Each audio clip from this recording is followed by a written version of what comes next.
آج ہماری سہاگ رات ہے، جنید بھائی آپ مجھے میرا حق دیں، ورنہ میں صبح سب کو بتا دوں گی کہ آپ ایک نامرد انسان ہیں۔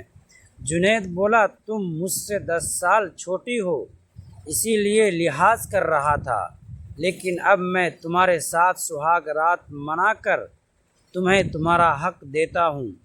جنید بلاؤز کی ڈوری کھولتا ہے، اس کے وجود کو اپنے باہوں میں بھر لیتا ہے اور اس کے ساتھ جوانی کی پوری طاقت کے ساتھ لگ جاتا ہے۔ ایسا مالش کرتا ہے کہ درد سے کراہ اٹھتی ہے، ہاتھ جوڑنے لگتی ہے اور بولتی ہے کہ پلیز اب بس کرو۔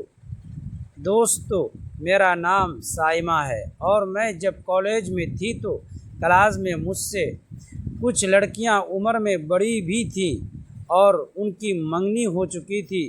ہمارے لیے یہ بات بڑی دلچسپ تھی۔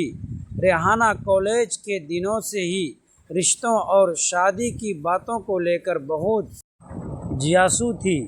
دوستو، ویڈیو میں آگے بڑھنے سے پہلے ویڈیو کو لائک اور ہمارے چینل کو سبسکرائب کر کے پلیز ہمارا سپورٹ ضرور کر دیجیے گا۔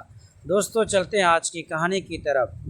اس کی سہیلیاں اکثر اپنی منگنی ہونے والے پتی اور آنے والے نئے جیون سپنوں کے بارے میں باتیں کرتی تھی۔ ریحانہ چپ چاپ ان کی باتیں سنتی اور من ہی من سوچتی کہ اس کی زندگی میں وہ دن کب آئے گا جب کوئی اسے بھی اپنی دنیا کا سب سے خاص انسان مانے گا۔ سمے دھیرے دھیرے بیتتا گیا، پڑھائی پوری ہوئی اور پھر ایک دن ریحانہ کی شادی جنید سے طے ہو گئی۔ جنید عمر میں اس سے بڑا تھا، گمبھیر سوبھاؤ کا اور کم بولنے والا انسان۔ شادی کے بعد جب پہلی رات آئی تو کمرے میں ہلکی روشنی تھی، پھولوں کی خوشبو پھیلی ہوئی تھی اور باہر رشتہ داروں کی دھیمی آوازیں سنائی دے رہی تھی۔ ریحانہ کے من میں اتساہ تھی اور گھبراہٹ بھی۔ اسے لگ رہا تھا کہ یہ رات اس کی زندگی کی سب سے خاص رات ہوگی، لیکن جنید کی جھجک اور چپی اسے بے چین کر رہی تھی۔ اس نے ہلکی ناراضگی میں اپنی بات کہہ دی۔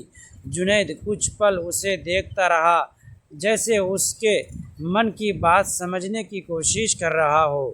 کمرے میں کچھ دیر تک خاموشی رہی، پھر جنید نے دھیمی آواز میں کہا، میں تمہاری عزت کرتا ہوں، اسی لیے جلد بازی نہیں کرنا چاہتا تھا۔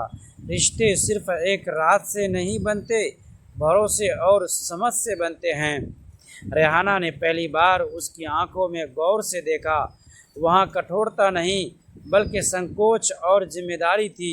وہ دھیرے سے مسکرا دی۔ دونوں نے لمبی باتیں شروع کی، بچپن کی، سپنوں کی، ڈر کی اور آنے والے کل کی۔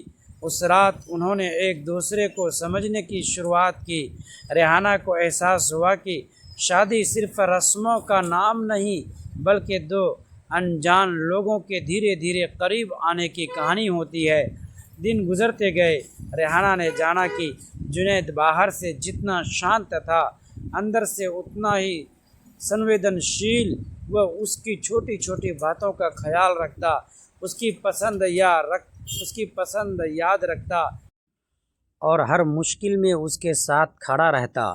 دھیرے دھیرے ریحانہ کو محسوس ہونے لگا کہ کالج کے دنوں میں جو سپنے اس نے دیکھے تھے وہ صرف فلموں جیسی چمک نہیں تھے۔